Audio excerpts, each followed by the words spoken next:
good morning to everyone who's here, and thank you for being here. If I'm updating some of you or introducing you for the first time to Torr Metals and our projects, then I look forward to this opportunity. With that, so Torr Metals is focused on early stage exploration in copper and gold in world-class jurisdictions for both of those commodities. There'll be some forward-looking statements, so make sure that you do review this page. In terms of management and directors, I've already received the introduction, but we've got a very strong board of directors with Torr Metals. Our chairman is John Williamson. He's the founder of Metals Group Companies. Some of the more recent market successes that you guys will recognize while under active Metals Group management would have been Founders Metals, Benchmark Metals, Thesis Gold. Torr Metals is relatively new. With that, we've also got some new projects that we're currently advancing. I'm also very excited that we've got a good mixture on the board of both junior exploration experience as well as major mining experience. So our other director, Gordon Maxwell, most recently served as exploration and business development manager for Glencore. So we've got some very good people on our board to help guide the company as we advance our projects. So we've got 3 large copper and gold projects. With this, we're really, I think, poised for new breakthrough discoveries in these jurisdictions. We've got multiple undrilled copper-gold porphyry as well as orogenic gold. We've come across these, we've organically grown them. It's important to us that we've got 100% ownership. So with that, we've got those 3 commanding land positions. Totals almost 1,200 square kilometers of land position for both copper gold in British Columbia and gold in Northern Ontario. With that as well, just as paramount to the geology and the prospectivity of the region, I think, is the access to provincial as well as mining infrastructure. So you'll recognize as we go through these slides the phenomenal location and access that we have to various infrastructure. That includes highways, nearby railroads, power grids. All this allows for cost-effective year-round exploration. As well, should we make a major discovery, being proximal to these areas is really going to help with the economics of that discovery and attracting the attention of major mining companies. We've also made sure that where we are is in jurisdictions that are of interest to major mining companies. So with that, groups that are looking for either copper gold porphyry, looking for orogenic gold, we're well diversified for all that. Some of our neighbors include Newmont, Teck, Fortescue, Paladin, Hudbay. In terms of capital structures, so we're trading, last I looked, at 11 cents for our share price. We're very tightly held, so 36 million shares outstanding. More than a quarter of that is owned by management and close associates.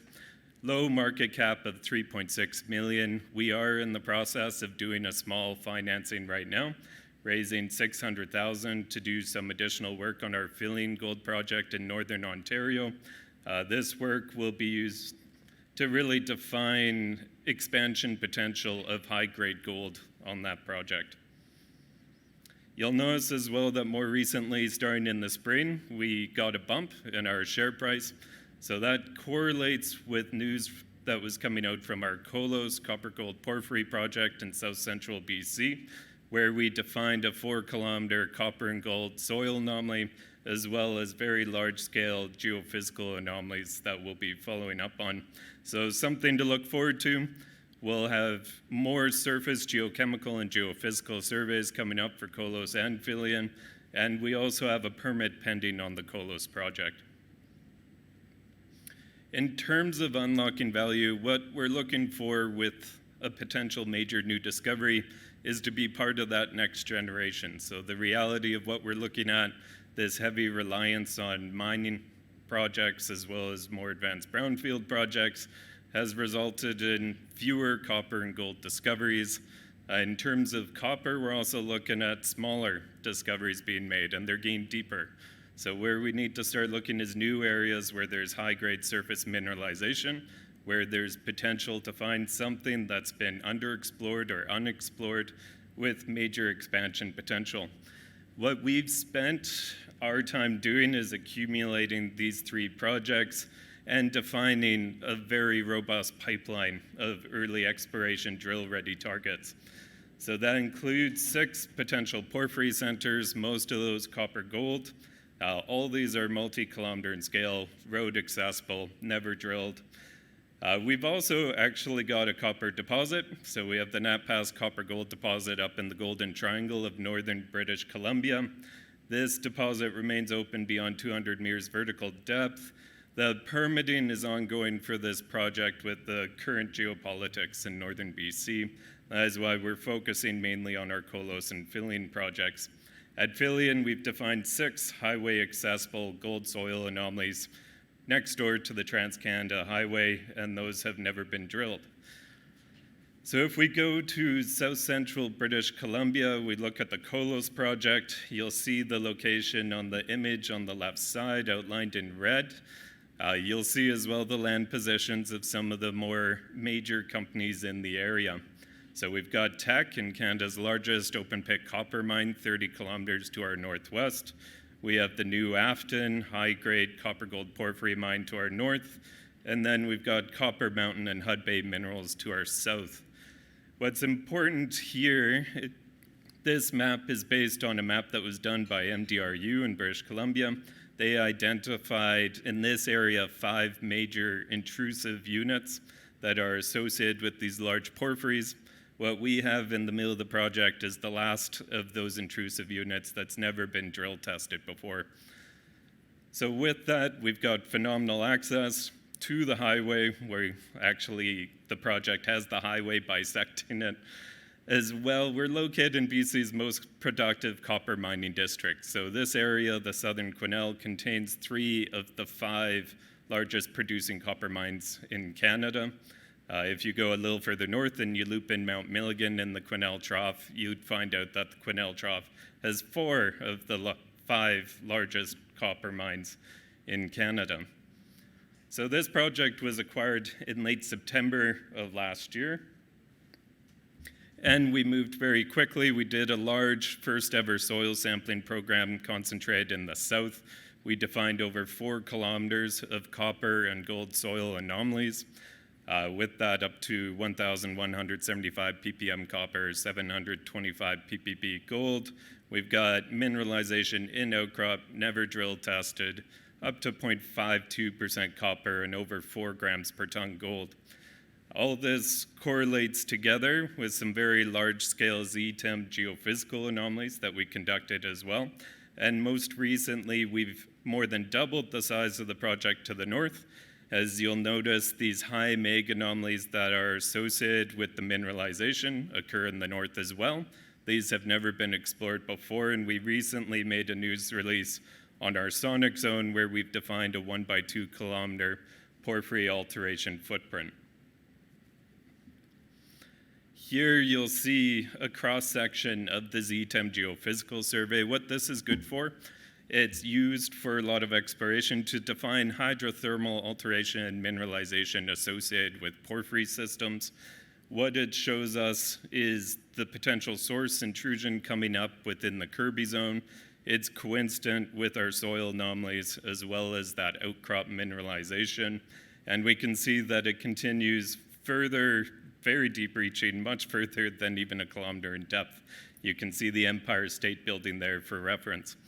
So this is more than 4 kilometers strike length. For reference, that is comparable to the same size as Copper Mountain. So we're looking at another alkalic copper gold porphyry cluster system here, one that's never been drilled adjacent to the highway. The other project in which we're focusing a lot of our efforts is the Fillian Gold Project. So that's in northern Ontario. It's unique opportunity in that it's a new area, new play in an area that's known for major multi-million ounce gold deposits. It's right off the Trans-Canada Highway 11. And what first attracted us to this area was the fact that there were historical reports of high-grade grab samples being made by prospectors. These were coming in over 91 grams per ton gold. With that, we realized that there had been no systematic exploration ever done, so we did the first ever soil sampling program, put out the results of that earlier this year, identified 6 different paralleling gold soil anomalies with grades up to 1.32 grams per ton gold.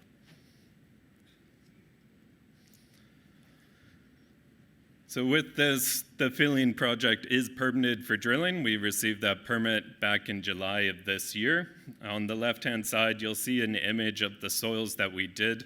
What we really wanted to do was test out whether there was a positive correlation between historical VLF-EM conductors and gold anomalism. With that, the VLF-EM conductors are usually good indicators of conductive material that's either concentrated along stratigraphic boundaries or along major structural controls. What we saw was a very strong positive correlation between those conductors and the soils. You'll see basically wherever those conductors are, you'll see a bump in the soil anomaly. What is also interesting is that it remains open to the east and the west. So this is something we just announced that we're following up on this. We're doing an almost 9 kilometer square soil grid to test the remaining soil anomalies, as well as a number of historical trenches that occur along a 4 kilometer strike length. Most of those have been lost until we acquired a LiDAR survey. So a lot of these trenches were never reported. Now we know exactly where to go, and we're sending the teams there. So this will really test out the full strike extent of what we see within this system. It's a very large system with these paralleling gold anomalies that extend for a 2 kilometer wide corridor. If you look up towards the northern section as well, what's of interest is there's one drill hole that actually did intersect that conductor. It's called 88-7. It never reported any assays, but what it did report was over 70 meters of strong silica sericite tourmaline alteration, as well as pyrite arsenopyrite mineralization. This style is very similar to what you would find within the Hemlo deposit to the south. Lastly, the Laam Project. So this is another 100% owned project. It's located up in the Golden Triangle of northern British Columbia. This is where we have the Nat Pass copper-gold porphyry deposit. It's right adjacent to the highway, as well as the planned northern extension of the BC Rail, which had never been completed, but they were going to build this railway between Fort St. James and East Lake, and it was going to transport copper. That's something that's actually been in the talks again more recently in the past 2 years. But Nat Pass itself has a footprint, surface footprint, very similar to Sal North. It's also got almost 20,000 meters of historical drilling on it. So that includes from surface 0.44% copper over 198 meters, including 0.72% copper over 89 meters. So some very good high grade. Very selective. There was only one zone that was tested for gold. That came back 2.7 grams per ton gold over 3 meters. So the gold potential of this deposit is largely untested. There was a historical non-compliant resource done on it that came back with almost 300 million pounds of copper, but it does remain open beyond 200 meters vertical depth. So this is something that we're working on. In terms of permitting, the permitting is ongoing. So in this region, unfortunately, permitting has really reached a slowdown. As such, we've sidelined the project. Our permit application, after 20 months of consultation, as well as 2 draft permits that were issued, ended up being denied. This is something that we're pursuing with a judicial review as well. We're looking optimistically towards the upcoming election within the next week, as this could significantly shift the permitting up in northern British Columbia. You'll see that same thing, a lot of our neighbors, major miners, we have Teck and Newmont just to our south, similar size land positions.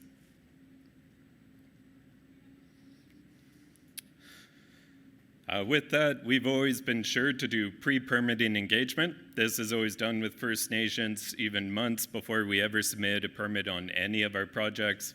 We've followed those governance and best practices as well as environmental excellence in our approach. And in terms of the opportunity, so this is an early stage entry, lots of torque with a low market cap like that. These are fresh ideas with major new discovery potential. We have multiple high-grade undrilled copper and gold targets in different diversified jurisdictions. We're very cost-efficient with our location adjacent to major infrastructure. We have strong market fundamentals in copper and gold behind us, and a really tight capital share structure. So with that, I'd like to open the floor to any questions.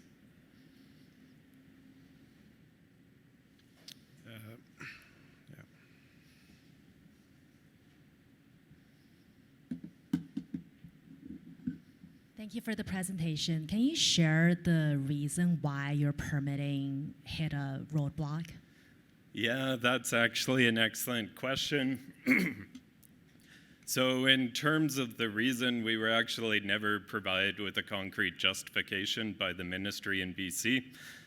So that is something that we're pursuing with our judicial review, is more justification and elaboration on why the permit was denied.